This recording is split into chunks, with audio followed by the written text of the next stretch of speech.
Russ often cheered for the underdog when they try, and he's not afraid to give a helping hand to someone in need. There is, however, a component of liberty linked directly to individual responsibility. A person in need that lacks individual responsibility is often referred to as a freeloader. But doesn't everyone have a right to human dignity? Can a slave have human dignity? And what about slaves in our society today? Russ will be giving a provocative speech on how the seemingly diverse concepts of liberty, human dignity, and slavery are linked together in our society today. Russ Farmer speaking on liberty, human dignity, and slavery.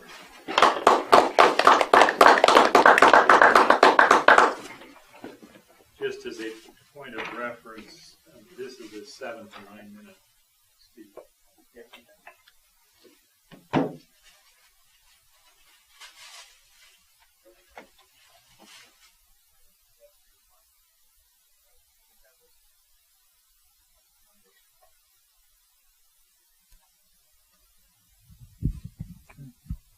Thank you, Mr. Toastmaster.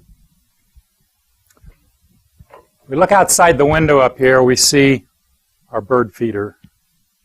Look, there's a bunch of birds out there eating away, enjoying themselves. And over time, we get more and more birds coming to our feeder. We feed them regularly. We take good care of them. We enjoy them. But what have we really accomplished? We've taken wild animals, brought them into a captivity environment. Yeah, they're free, but how many of them really believe in individual responsibility? Their obligation to go out and find food for survival. Probably not many. They sit around there and say, hey, the farmers are going to feed us tonight. Let's just sit around and enjoy ourselves and wait till supper time.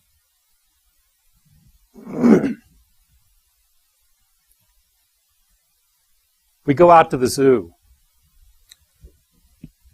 We look at the lions, we look at the tigers. We see these wild animals that have been brought into captivity. How many of them really look at themselves as having the responsibility for survival, for going out and killing so that they can survive? And how many of them at this point in their careers as wild animals even know how to do that? We have, for our own selfish interests, brought them into an environment that is foreign to their natural habitat in such a way that they cannot return to their natural habitat. In many cases, we've had generations of wild animals that are no longer wild animals in captivity as opposed to domesticated animals, but they're not able to return back to the wild. What have we really done in this environment? And what's the end game? What are we trying to accomplish out of all of this other than to make those animals dependent upon us, allow them to procreate, in many cases, creating more dependency upon us without an end game at all? We can't return them back to captivity successfully. They have become permanent slaves in a sense. We have taken away their liberties. We have taken away their freedoms in a way that was not intended. And we've made them dependent upon us. Let's take another trip down to the mission, the rescue mission down in Denver. Happens I go by there quite frequently because as you drive coming from downtown trying to catch I-25 north, you drive right by it.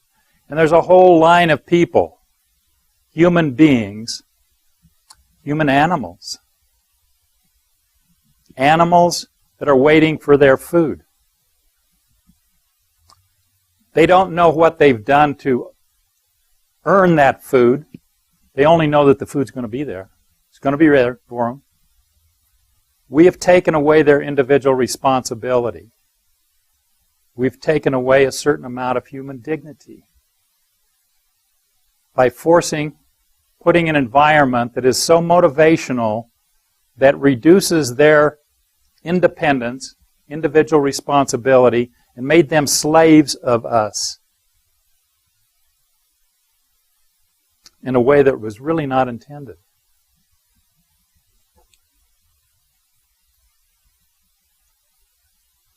Let's take another example. This one I like a lot, by the way.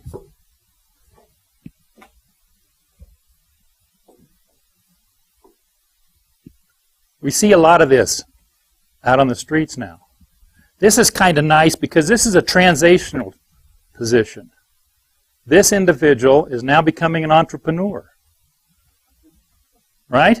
And he's got customers out there that are getting some benefit from paying him or her, and they make a pretty good living.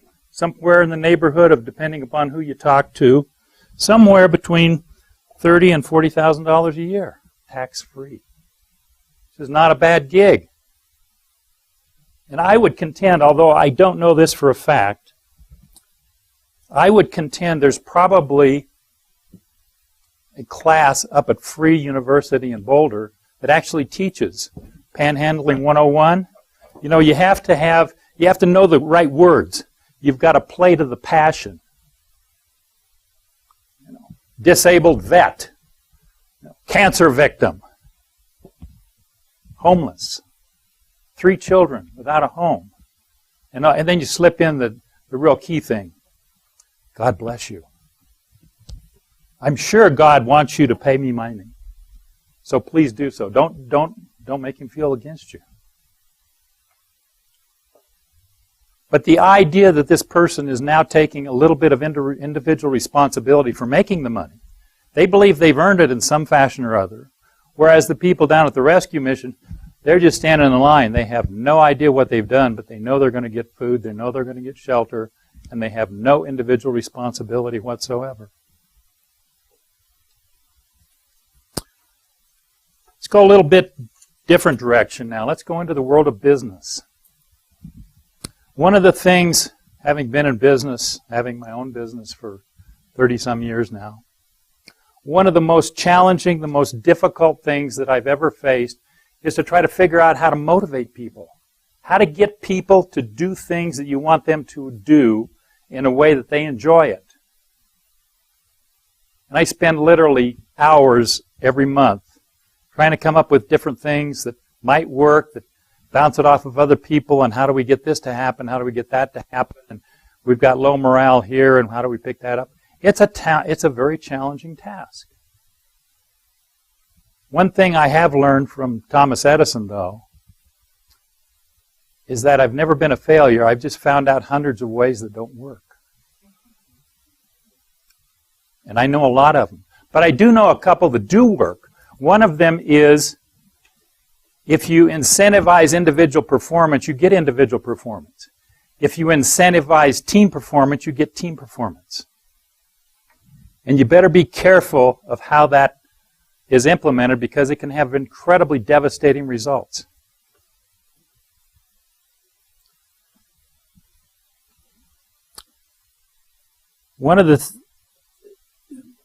So how do we pull all this stuff together? This is pretty diverse.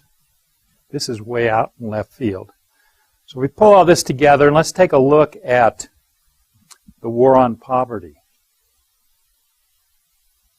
The United States is one of the most incredibly rich, successful countries that were ever created on the face of this earth. And we've got all these poor people out there. We've got people that are starving. Now, I've met a few people that were hungry once in a while, but I've never met a person who is, in my opinion, starving. But I understand they're out there. And so what we've done in this world of this war against poverty is that we've created an environment that is guaranteed to take away individual responsibility, to destroy human dignity and force people into a slave environment, because they get food, they get housing, and we incentivize them. We incentivize them to do it. Over the years, we've created more people on poverty. We have taken individuals who are in a family. We've said, okay, if you have a husband in the family, if there is a marriage, you don't get money. But if it's a woman, she gets a whole bunch of money, and the more children she has, the more money she has. So we've incentivized people not to be married. And in fact, we've got communities where that's a big problem. Out of wedlock children is just, it's incredible. So if we go out here, we look at the birds that we're feeding, we look at the taking away of their individual responsibility, and there's some new birds out there now, but oh, I know, honey, we have to go down to the mission, and it's Thanksgiving, and we have to go down and take care of these people. Mr. Toastmaster. Russ, appreciate it. Right.